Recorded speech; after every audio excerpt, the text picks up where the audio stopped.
Well, we're starting this really cool series that Pastor Ryan just talked about. It's called The Art of Attraction.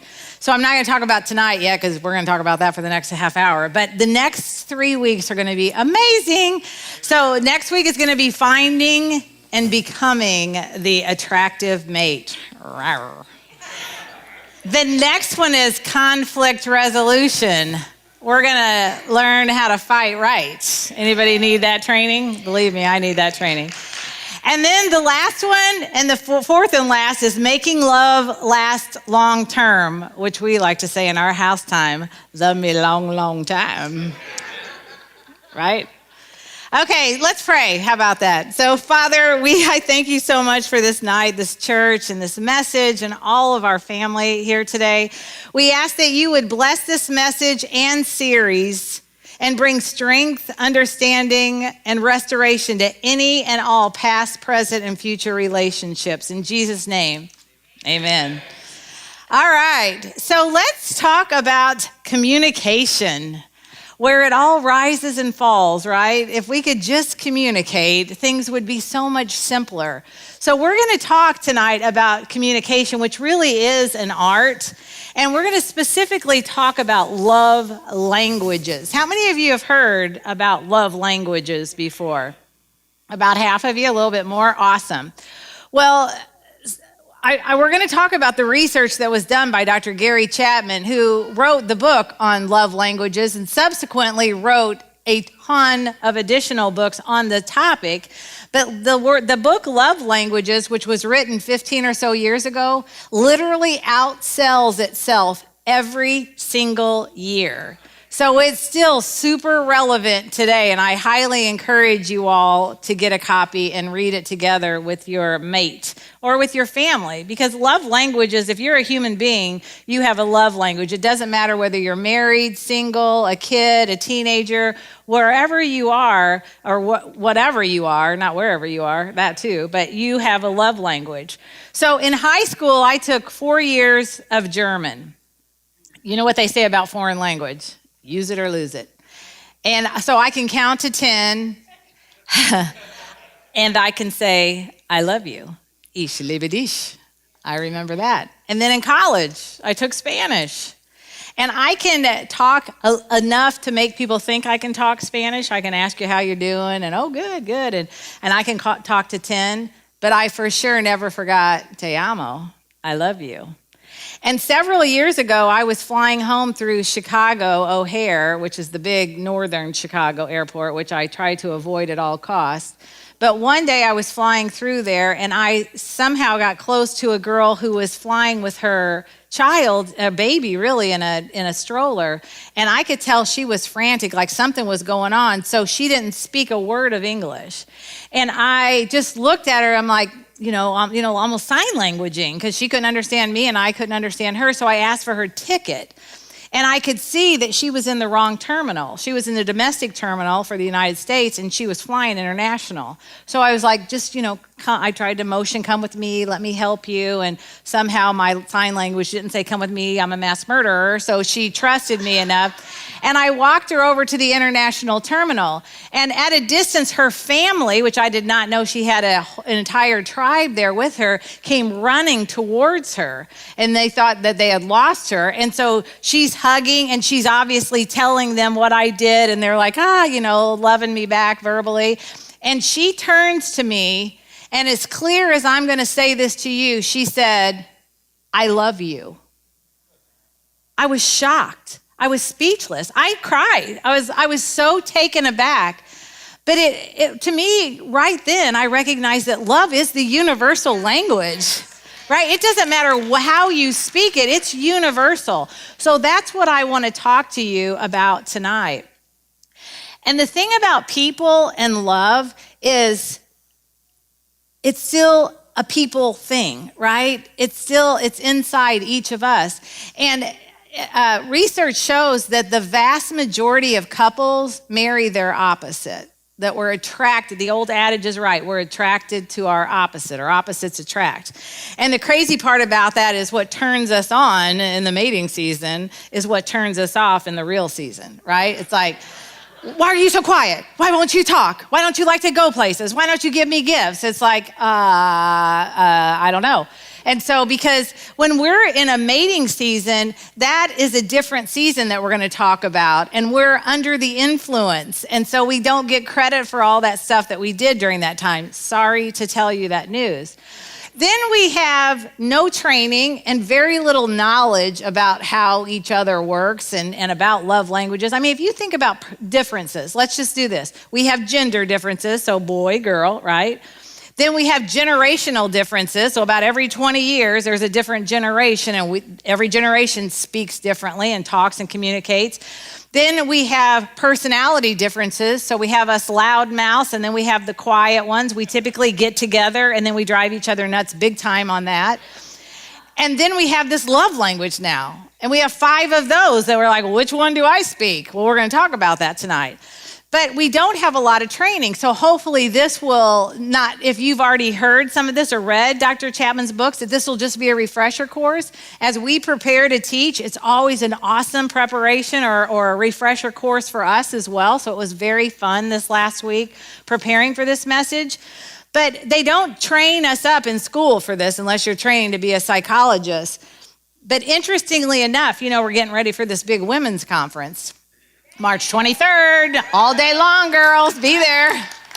So in preparation, we've done a lot of video production, which has been so fun. And we did this one production that's called Girls Say the Darndest Things. And it's really off of, remember the old Art Linkletter and then Bill Cosby, that kids say the darndest things. So hysterical. So we have 5 girls that are the ages of 4 to 10 that we're interviewing on camera. And we're asking them questions about, what if you were the mom, what would you do? And just really funny questions. So then we start talking about school and what grade are you in and what's your favorite subject? Well, our own Stacy Rory's daughter, Peyton, was on that panel. And she, her son's going, framing her up. And so the MC asked Peyton, said, what's your favorite subject in school? And she said, problem solving and logic. And the MC just started laughing and go, that's a subject?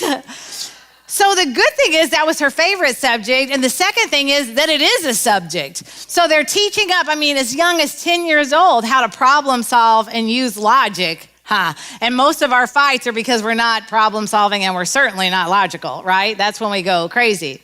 And then we have all the forces against us as we're trying to build these awesome relationships that last a lifetime until death do us part.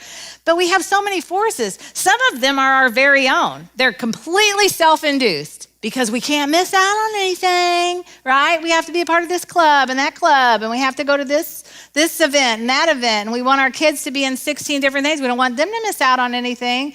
And then we get away because the one thing that goes first after just taking care of ourselves is our relationship. It goes in the backseat. It's like, listen, honey, I'll get you when these kids get raised. It's like, by that time, I won't even know your name. So oftentimes we get in our own way in relationships, but then the devil, honey, he loves chaos and confusion. And if it's chaotic and confused, it's not of God. It says it right in the Bible that he is, not the maker of chaos and confusion. So we have all these things fighting against us. And really, at the end of the day, what is love? What is it? I love my kids. I love these shoes. How about you guys? You love your car. You love your job. You love your fill in the blank, my house. I love that movie. Oh, I love pizza. Right? We love, love, love. Today, Tina and I are exchanging emails about one of the sessions at the Y conference, and I sent her back. She sent some information, and I sent it back, and I said, I love it. And I'm like, so I bet out of the 20 times I said the word love today, and several of them where my husband were coming in and out, when he left, we'd say, I love you, love you. But the rest of them were things. And so how do we mix all that up, and how do we separate what's true love, what's in love, and what's real love, right? Because in love, and for those of you who have been married for a while, there's a difference. Because in love means intoxicated, means that you're under the influence of love. And that's a really fun, exciting time. But read my lips, it ain't gonna last forever. That's not real love. Real love is after in love has run its course. That's when real love starts. And so that's what we want to talk about tonight, that if we really want to stay together or get our next relationship that it's going to be last forever, or if you're never going to be in another relationship, romantic relationship again, just understanding how you love and take in, how you receive love and how you give it out is so important. So we'll talk about that today. So I'm gonna play a quick video for you to kind of lighten the load as we go into the 5 languages. But let's take a listen to this video real quick. Men and women need each other desperately, but we need a referee. Because there's no fighting in the world that compares to the fight between a man and a woman. And you know that's absolutely true. It's like grudge matches, wrestling, it doesn't matter. The fight between a man and a woman is the ultimate. It is it. So I will take you to one such grudge match right now. In this corner, weighing in at 200 pounds, with a record of 7,000 straight losses, is the man. In this corner, weighing in at an undisclosed weight, that is not her fault due to a low metabolism and 3 pregnancies, with a record of 10,000 straight wins, 3,000 of which the man is not even aware of, is the woman. The woman will not tell the man why they're in the ring tonight. If he does not know, that is his problem. Here are the rules. The man, being the physically stronger of the two, is not allowed to touch the woman. He can only use his strength to protect her. The woman, being the more verbally agile of the two, can rip the man to shreds. That is fine, because the man will not understand for up to 3 days afterward, at which time he'll demand a rematch and lose again. If the man upsets the woman, he must apologize. If the woman upsets the man must apologize. These are the rules, folks. I want you both to remember that you love each other dearly, and as the good book says, you should not go to sleep on your anger. Which means the man cannot sleep until he dies. And fight. I just thought I'd lighten things up. That's the real deal right there, huh? When I saw that a couple years ago, I'm like, oh yeah, that's real. That's real. So back to the love languages. So Dr. Chapman wrote several books, as I mentioned earlier. I brought several of them today if anybody wants to take a look at them after the service. But there's something for everyone in there, and there are so many free resources online. In fact, if you don't know your love language and you are confused after tonight's message, or you want to validate what you think, go online. You can download this for free on this link, and it's also on your service notes, and you can take a test tonight. So again, they have it for husbands, wives, singles, teens, and kids. So the whole family can participate. It's really awesome. Okay, I want to talk to you about banks and tanks. Banks and tanks. So this is actually a topic that you're all familiar with, even though it's odd that we're talking about banks and tanks at church. But tanks, if you think about the tank in your vehicle, right, the fuel tank, or the tank in your stomach, that's another tank that speaks to us, or our bank account, the funds, whether there's some in there or it's running on empty, we're running on fumes. How does that saying go? The month ends before my checking account, something. Okay, I'll practice that for the next one. Yeah, your money runs out before the month does. There you go. Okay. So anyway, food, fuel, and funds are either being deposited or withdrawn all the time, in, out, in, out, in, out. So if we're hungry, we become hangry. If our vehicle doesn't have the right amount of fluid, it doesn't perform very well, and it eventually stops. Wherever it is, no matter what you're doing, it's done, right? The same thing happens with us as it relates to our emotional love tank. The crazy part is that when our tanks are empty, everything is amplified. Just think about it for a second. If you're hungry, you have no patience all of a sudden. It's like, dude, dinner's an hour away. I don't care. But, I mean, Snickers made a fortune, right, on that, about having a snack. And then when you don't have fuel. And what about, doesn't it work like this at your house? When funds are low, everything breaks. When funds are okay, everything's fine. It's like, what is the deal? So that's why we always have to be prepared and make sure that we are paying attention to our emotional love tank. And so before we even talk about the love languages, I need for you to know that this is how you understand if you are being fed or if you have anything in your love tank. And so the biggest question is, how do you feel loved? That's really how you determine your love tank. So you say on a scale of 1 to 10, how do you feel loved? Well, if it's not a 10, then there needs to be some work done to understand what is going on to get this to full, because we want to keep our emotional love tank full at all times, not half full or like, yeah, we're doing okay. And there's really a ratio of 5 to 1, that it takes about 5 deposits to offset one, I don't know what you call the opposite of withdrawal. So that's a lot. So we need 5 times more of our love language to keep our tank full, because for every 5, one time something happens, we would deduct 5. So let's talk about what the love languages are. So the first one is words of affirmation. The second one is acts of service. The third is receiving gifts. Then we have quality time, and then the last, physical touch. So the way our tanks are filled is by receiving our own love language in our language. And the way other people's tanks are filled is not necessarily by you loving them the way you receive love. And that's the big difference about love languages, is oftentimes we give love the way we receive love. And we already talked about how oftentimes, or more than not, we're living with someone who's opposite. And so there are 5 different options that they can have. So if you're, like I do, I'm acts of service and my husband's words of affirmation, we have a conflict there, because every time I'm trying to show him love, he is not feeling it, because that's not how he receives it. It's not his language. I literally am speaking in a foreign language to him. So let's talk about each of them briefly. Words of affirmation are just that, words. Words matter.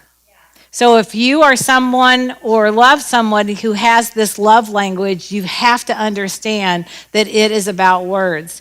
And I can save a lot of marriages, a lot of heartache, if you'll listen up close to this one, girls. So I always grew up understanding what respect was. Respect to me, I just naturally thought it was respect to elders, respect to authority. I'm going to expose myself here.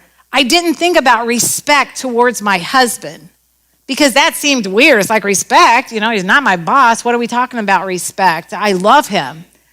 But that was wrong and almost a fatal mistake for our marriage.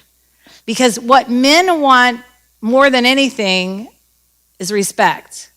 And what women want more than anything is love. And when you don't understand that their respect is different than love, but that's how they receive it. They want to be respected. They deserve to be respected, and they don't have to earn it. It's one of those things that's like elders, authority, spouses, right? So I love what the theologian Mark Twain said. He said, I can live 2 months on a good compliment. Bet you his love language was words of affirmation.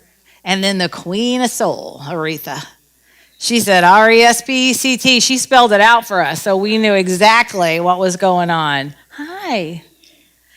So respect is a big, big deal. And the ultimate that we all want to hear, that will be the best words that we ever hear, is when we cross over, that we hear God say to us, well done.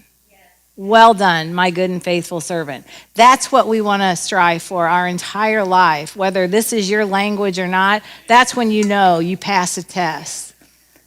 Here's some advice from kids on marriage. Tell your wife she looks pretty even if she looks like a dump truck. I was saying to myself, I wonder what a woman looks like when she looks like a dump truck to a kid. It's like, are we muddy? Are we like what? What is it? I always look at the weird stuff. Okay, acts of service. So that was my husband's, what we just talked about. Now this is mine, just to get, not that you care, but to give you a frame of reference. In case you want to do something for me, this is how I will feel your love. So acts of service. So acts is part of the word action. That's what it means, action. So when I hear words like, let me do that for you, or what can I help you with, this is when I start feeling loved, right? So you say, hey, you look good today. That feels good, but that's not how I receive love. It's, hey, how can I help you with this? That's how I feel love.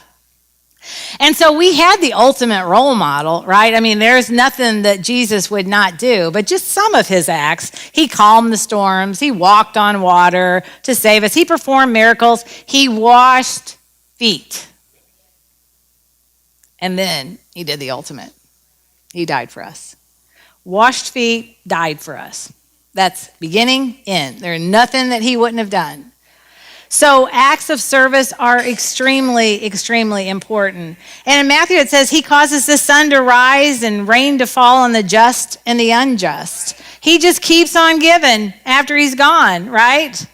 So acts of service are just that. It's helping out, and it's little things too. It's bringing coffee. I am blessed to brag that I do get coffee delivered to me in bed every morning, and I love it. And then I read, so you do too. Yeah. Let me tell you something. If you're living with an acts of service person and they like coffee, honey, you wake them up with that smell, and you'd be a happy, happy spouse. Wink, wink. Okay, receiving gifts. I'll keep it PG. Receiving gifts. So receiving gifts is really a visual symbol of love. And it doesn't have to be expensive gifts. It could be, I picked this dandelion because I wanted to blow this in, because you blow my mind, But the receiver of gifts thrives on the love, thoughtfulness, and effort put forth in the gift. Here's where I was going to talk about gifts, guys. That whole, guys love the Victoria's Secret. It used to be Fredericks of Hollywood before. I'm showing my age. But I always used to say, listen, you bring me home Victoria's Secret, that all stuff that has more straps and strings than anything in the material, I'm going to buy you a fancy jock. And you put your jock on, and I'll put the Victoria's Secret outfit on. Let's do it. I mean, come on, game on, gifts on, right? So, guys, I know that you love that stuff, and it's so sexy, but it's not comfortable. All right, so don't I got you a new pair of pajamas. It's like there's nothing pajama about that. All right, that's for something else. I'm just saying. Okay, so I love it in Luke. And we say this a lot when we're taking offerings, but I love this because this just drives it home that you cannot outgive. But he says, give and it will be given to you, a good measure, pressed down, shaken together, and running over will be poured into your lap. For with the measure you use, it will be measured to you. I mean, that becomes a no-brainer for giving. If you know that it's going to come back to you so full it's overflowing. I mean, picture that. Sounds awesome. And God's put an eternity in the human heart. So there's your gift.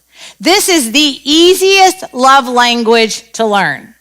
So if you are living with or loving someone who speaks this language of gift giving, come on. You have no excuse. Because I already said, and you're like, I don't have the money. I'm like, draw her a picture and give her a card, honey. It's free. This can be free gifts. It's about your intentions. Okay, quality time. Oh, people who speak this language, nothing says I love you like full undivided attention.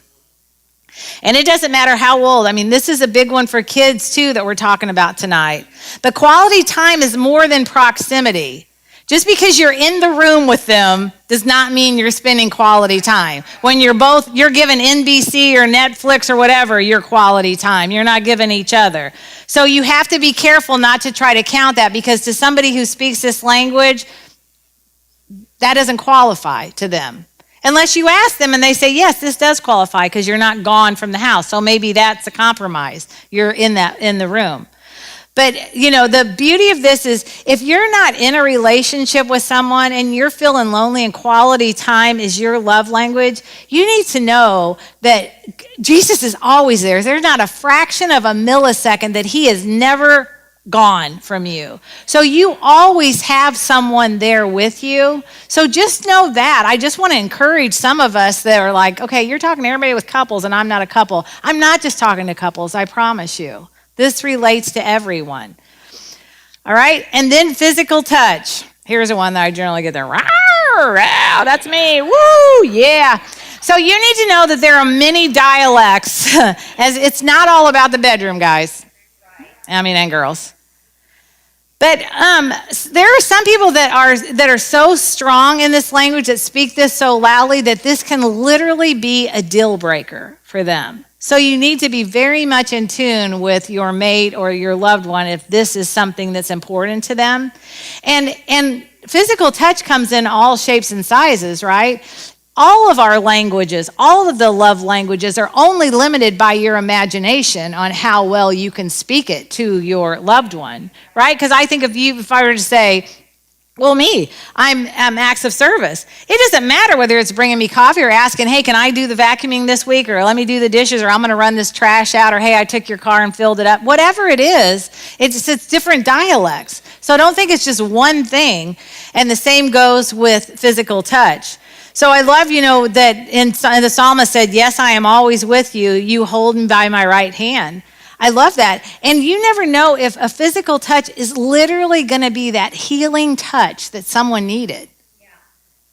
And I think we need to remember that. We know that Jesus healed and did miracles all the time, but maybe through our touch, we can do the same thing for someone. So don't, just because, I didn't grow up, my family, we didn't do a lot of touching and hugging. It's like, so what? Yeah. So what? Lord, it didn't take any effort or any money to give a hug, a pat, or whatever. All right?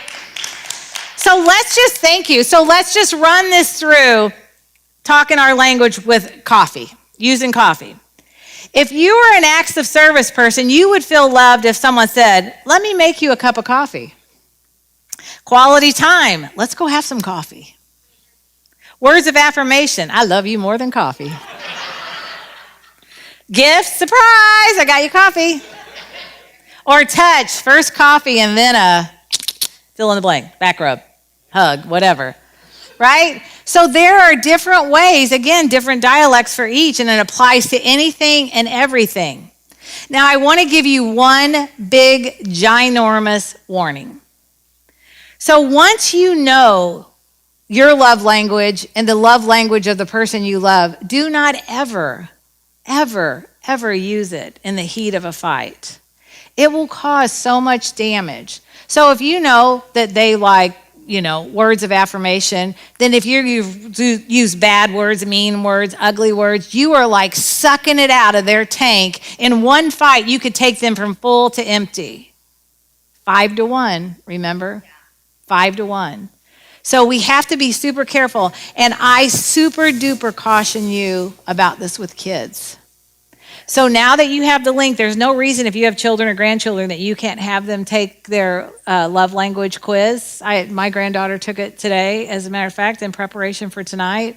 And, my son said, that explains a lot when he saw the results. So and I've had so many people that have lived and been married with people for many, many years and are shocked by the results. So let me just tell you this, when you take the love language quiz, it's going to ask you questions like, would you prefer this or this? Prefer this or that? So you may just answer something because you're like, well, I'm already getting this, right? This is already happening, so I'll pick that because, well, since that's already happening, I'll go with B. But what if A wasn't happening? So you need to pick whatever's the priority in that question, even if it's already happening now, because obviously it's important to you. Does that make sense? Yeah. Okay, so if you want to try to discover your primary love language, and know that some people are bilingual, so you may take the test and score identical numbers at the end for 2 of the 5, and you're just bilingual, which is cool because that makes it very easy for your mate because they have 2 to pick from and not just 1. Right? So if you want to understand what your primary love language is without taking a test, or as you're talking about it afterwards at dinner tonight before you get home to do it, ask yourself these questions. What makes you feel most loved? Or what makes me feel most loved by my mate? Likely that's your primary love language based on the 5 we talked about. What do you most often request of your mate? That again is a sign of what your primary. If you're like, I like for you to, will you take out the trash? Will you do this? Here's a honey-do list for you. Or will you sit here and have coffee with me? What does your mate do or fail to do that hurts you most deeply? That's typically the opposite of what. So if they won't spend time with you, if they won't say nice things, if they don't, touch you, they don't hug you, whatever. That can show you if what you're not getting is something that you do want, that's probably your primary love language. And how do you express your love to your mate? Again, we often give our love how we like to receive it, not even really realizing that we're talking about these love languages. So one of those four, all of those four will help you determine, really without even taking the quiz, but do take the quiz just to validate it. So love's greatest challenge really is loving the unlovely. I mean, a lot of people go, yeah, all this sounds good, but I really can't stand them. I know I'm married to them. I know I live with them, but I really can't stand them. So all you need to do is really listen to what Jesus said. He said, but to you who are listening, I say, love your enemies. Do good to those who hate you. Bless those who curse you. Pray for those who mistreat you. Do to others as you would have them do to you. If you love those who love you, what credit is that to you? Even sinners love those who love them. I'm not saying it's easy, but I think once you start understanding, and maybe you just decide, you try to figure out what their love language is, and you just try to love them that way. Maybe maybe their tank is so depleted that it's going to take a while. But I promise you, through this love language challenge, there have been worse marriages, I bet, or relationships that you're going through right now. People that were really on their way to the attorney, on their way to court, that they ran across this. There's so many wonderful stories that you could read, actually, if you read Dr. Chapman's books. And then give. We have to be able to give. We have to take the first step. And once again, give and it will be given to you. Good measure, pressed down, shaken together. Here's your reward to sucking it up and being the one to take the first step. And maybe it's the first 500 steps, but it'll pay off once you both know what your language is. So in the spirit of February 14th, which is Valentine's Day, I just have 14 tips or 14 things to remember. Number 1, don't let your differences pull you apart. Allow them to draw you closer. Really celebrate differences. If we were all the same, this would be the most boring life ever lived, right? It's like we're all a bunch of, Stepford wives or whatever, zombies. It doesn't always come natural to communicate another love language. I want you to feel encouraged if it's like, this just doesn't come natural to me. It won't. Not all things are going to come natural to you, but it's worth it. Never ruin an apology with an excuse. I'm sorry, but if you wouldn't have done this, I wouldn't have had to do that, right? The minute you have a but, it disqualifies the apology. Complaining is draining. If you're going to complain, pray it out. Don't spray it out. The grass is greener where you water it. Everyone always thinks, look at their marriage. It's just so good. I wish we could be like them. Listen, we all have our problems behind closed doors. There ain't no perfect marriage. But I will tell you that when you water it and you pay attention to it, it gets better and better and better. Celebrate accomplishments, big or small, whatever they are, in the love language that your mate speaks.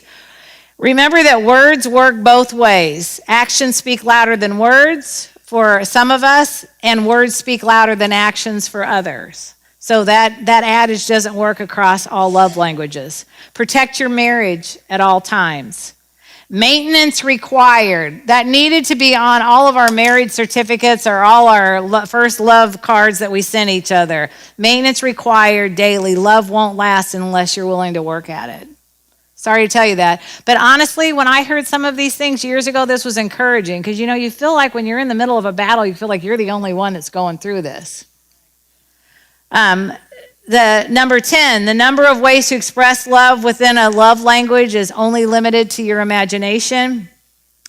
Being right is not as important as being together. Kiss more, laugh more, play more. Your spouse will never be just like you. So stop trying. I posted this week this saying, and I got more likes than anything I ever have. I said, girls, unless your mate's wearing a diaper, you're not going to change him. But that goes both ways for both genders. You know, unless either of you are wearing a diaper, you're not going to change each other. And last, love is something you do for someone. Okay?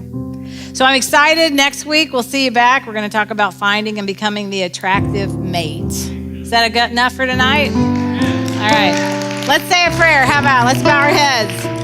Father, I thank you that you speak our love language every moment of every day. We thank you that you are the perfect model and have already equipped us with everything we need to speak any and all love languages. We thank you that you've restored relationships through this message. And we thank you for helping us love the unlovely. And we thank you that when we're unlovely, you never stop loving us. In Jesus' name, amen. Okay.